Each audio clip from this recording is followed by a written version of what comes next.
Welcome to the Surviving BPD Relationship Breakup Podcast. If someone in your life has BPD, you know how difficult it can be, and you need to learn how to heal from those toxic relationships. And that's where this show comes in. Expert education, expert knowledge, expert insight, and delivered with compassion and empathy. With your host, counselor and trauma recovery coach, ajmahari. To purchase and book sessions with AJ, go to ajmahari.ca. Now your host, ajmahari. A couple things before we start this episode. I have a website for this podcast, and it's at survivingbpdrelationshipbreakup.com. Interactive website. It's a website is its own feed for the podcast and also for my YouTube channel. So if you'd like to get a lot of the videos that aren't in this podcast, you'd like to check those out, you can do that at survivingbpdrelationshipbreakup.com. I would just like to encourage you to please leave a 5-star rating for this podcast if you find it helpful, to help this podcast keep growing and keep reaching more and more people who could benefit from this content. I get a lot of people with BPD rating it at 1 star because, they have all these problems with what I'm saying, and they think it's horrible and disgusting and all that kind of BPD kind of stuff. Now, let's dive into today's episode. People with BPD and triggers, BPD triggers, and why do so many people who've been with somebody with BPD, or you might still be in a rocky relationship of a lot of highs and lows and conflict, or maybe a lot of silent treatment, the people that are with or have been with somebody with BPD, and maybe that person is your ex now, or whatever the case may be, why do you think that you feel so guilty? Oh, because so many clients will say to me, people have said, in comments on my channel, all over the internet, well, I feel like if only I'd have done this right, or if only I didn't say that, or maybe I should have just been a little more understanding or patient, even though they're driving you crazy, even though, when people with BPD get triggered, especially if they're untreated, it's crazy making. Especially when you don't know what's going on, but even when you start to understand more about maybe what that's about. That BPD triggers are already inside people with BPD. They already have the woundedness, the brokenness, all the aspects of what BPD really is. They have all that going on inside already, and they don't know how to regulate their emotions. They don't have object constancy. They have identity diffusion, so they really don't know who they are. So when a person with BPD gets triggered, they might instantaneously, they get emotionally overwhelmed. And so in a relationship, they might feel instantly like you're about to abandon them. And their emotions are what's real for them. So when they're feeling it, they're believing it. It's everything in those moments. It's all that matters. And it is the way that they are feeling it in that magical thinking kind of, feelings are all what's real and not checking anything out kind of way. Trigger to emotional dysregulation for somebody with BPD, they're going to have no ways to cope with it, no way to understand it. They're just going to feel what they feel and then take from what they feel that what they believe next in cognitive distorted thinking and thinking that can't really be sound thinking because of all the emotions. And that's true for anybody, not just people with BPD. When you are flooded with emotion, people can't think straight, but especially people with BPD. So they get emotional, they get triggered, emotional dysregulation.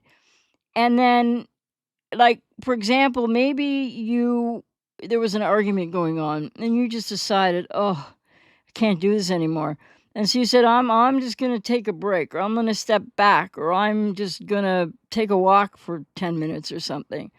Person with BPD is likely then to feel even more out of control than they already feel, which they don't always realize that's what they're feeling along with everything else.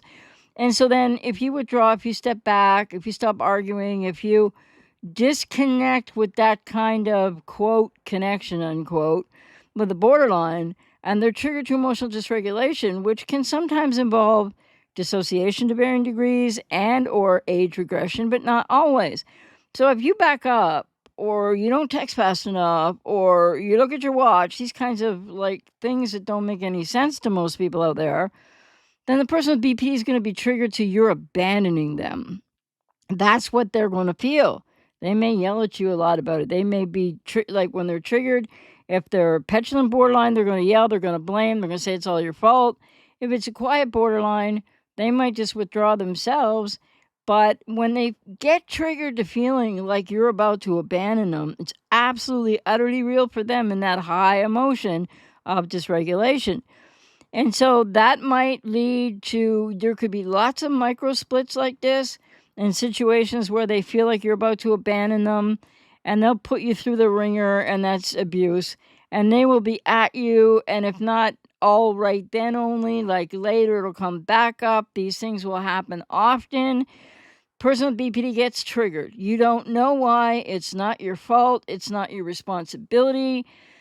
They don't know why they're feeling untreated. They don't know why they're feeling so much emotion. They don't know what's going on for them, but they're just convinced that because it's internal to them and they don't understand, they're convinced you did it to them, which isn't true.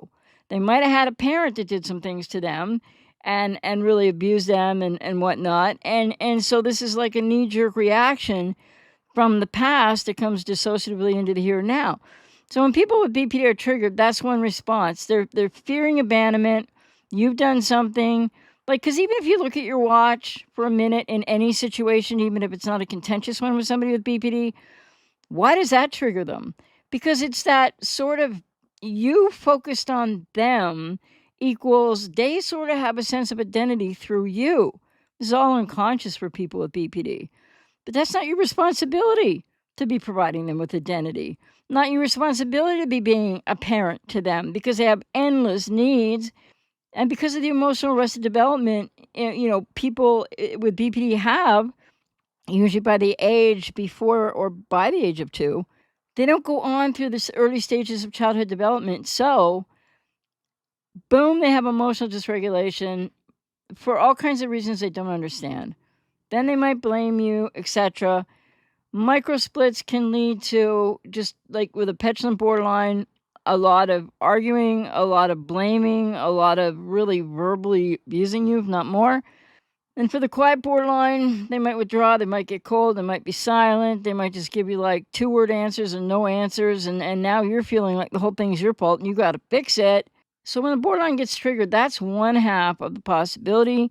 But also, instead of a micro split, it could become like a major split, maybe after a lot of micro splits, maybe just all of a sudden one day, like you've never seen before. They're going to have this abandonment fear, abandonment anxiety. They feel like it's triggered from externally, they believe, but it isn't really, and it's not your fault. And then they could, right there could be the ghosting. Right there could be the, I've had it with you, I'm gone, I'm out of here if they say anything. It could be the end of the relationship in any second when people with BPD are triggered with that abandonment fear, that abandonment anxiety, and they really believe that you're doing it to them when you're not. And the other side of that is, you've been really close lately, or for a long time in your relationship, honeymoon phase, idealization, it's been pretty good, and you haven't seen a lot, and maybe you didn't know then, or you might be new to this now, but you didn't know what BPD was.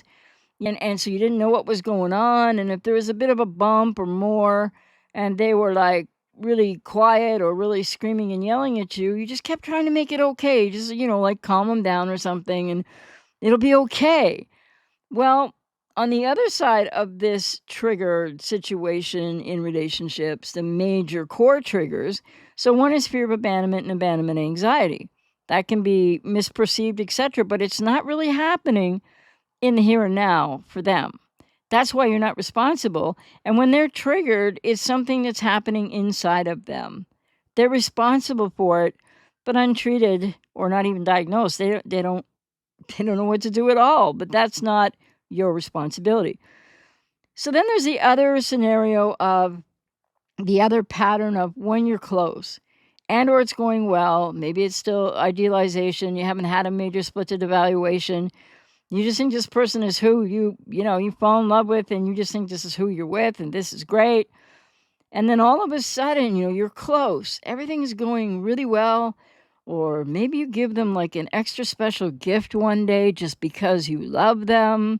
And all of a sudden, kaboom, what's happening now? Well, they're triggered again because it's all too good. They can't handle it. They don't trust it. And now they're going to have that, they're going to be triggered by the annihilation.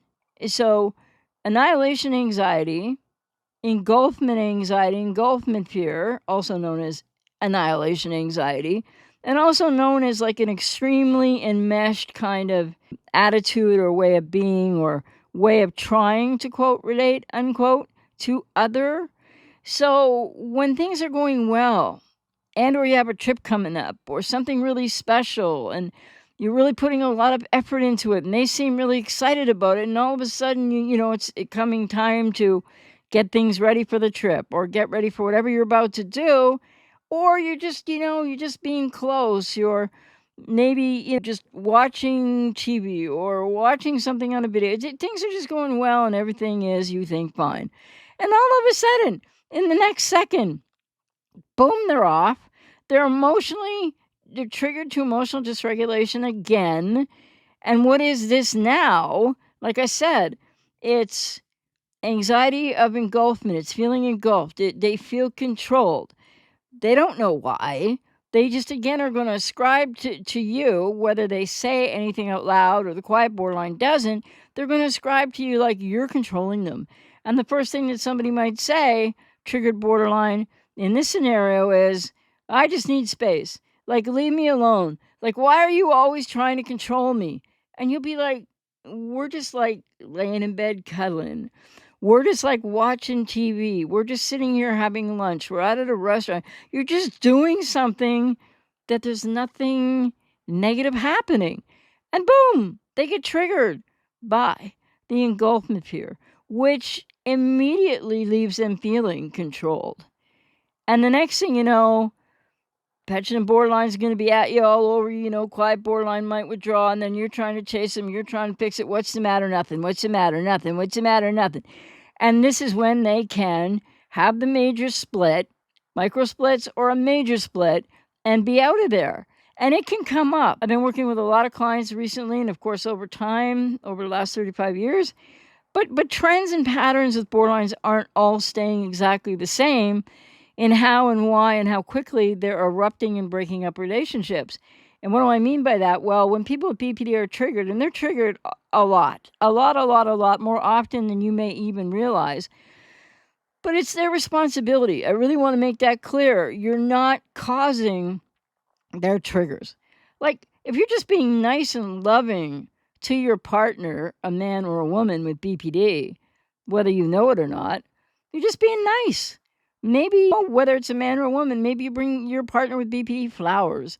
Maybe you give them something else. Maybe and boom, they're off to the races again. And here we go again. And they're all triggered to emotional dysregulation and with sometimes that dissociation and maybe even age regression. They could have a freaking absolute major tantrum. And you're like, nothing happened here. What's going on? And of course, people with codependency, that triggers you in a different way, and you might not be consciously aware of it, but you're like, well, nothing happened here. And so the next thing most codependents think is like, what did I do? What's happening? So when people, those are the two major reasons. They're the core pattern reasons why people with BPD get triggered. The many different things that kind of, well, I shouldn't say set them off, cause them to feel triggered, cause them to feel overwhelming emotion that's dysregulated, that they don't know how to soothe. And then because all this stuff is going on inside them and they do not understand it, they just fear it and it feels terrorizing. So then they're going to either withdraw totally from you if they're quiet borderline, and that might be where they ghost you or discard you. Or they're going to say something like, I need a little space, I need time, I don't know. They'll be out the door if they don't live with you and whatever. And you might not ever hear from them again. And the petulant borderline will be very much vocal and all over you with, like, why'd you do whatever and you did this and and it's based on how they feel. And there's no connection between how they feel and what you did say just now, or what you didn't say, or what you did do, or what you didn't do. So those are the core patterns. There could be many, many thousands of what will, triggers for people with BPD.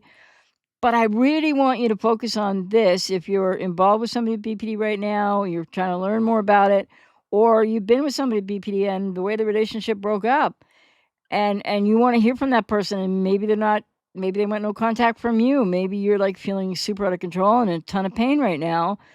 The point is that when they are triggered, emotional dysregulation rises up humongously like you can't even imagine inside of them. And with that, sometimes dissociation, which only makes them more neurotic, more fearful, more terrorized. And then sometimes age regression as well in the dissociation, not always.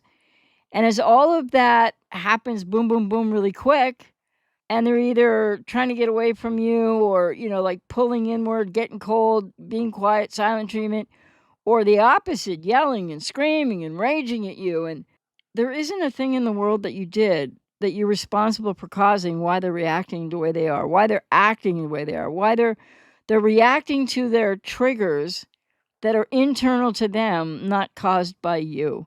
So I really hope that I made that clear, because I think it's really important and more people realize that. And then a lot of people struggling in relationships or the on-off recycling of relationships with somebody with BPD, you still are going to think in your own codependence, what did I do? And then when people are ghosted, discarded, it's like, well, I could, now I'm understanding BPD better. Maybe like if I just didn't say this to him or her that way, or maybe like if I had it to do over, I'd do better because like now I understand more about it. No, you wouldn't do better because you're still abandoning yourself when you're thinking about that.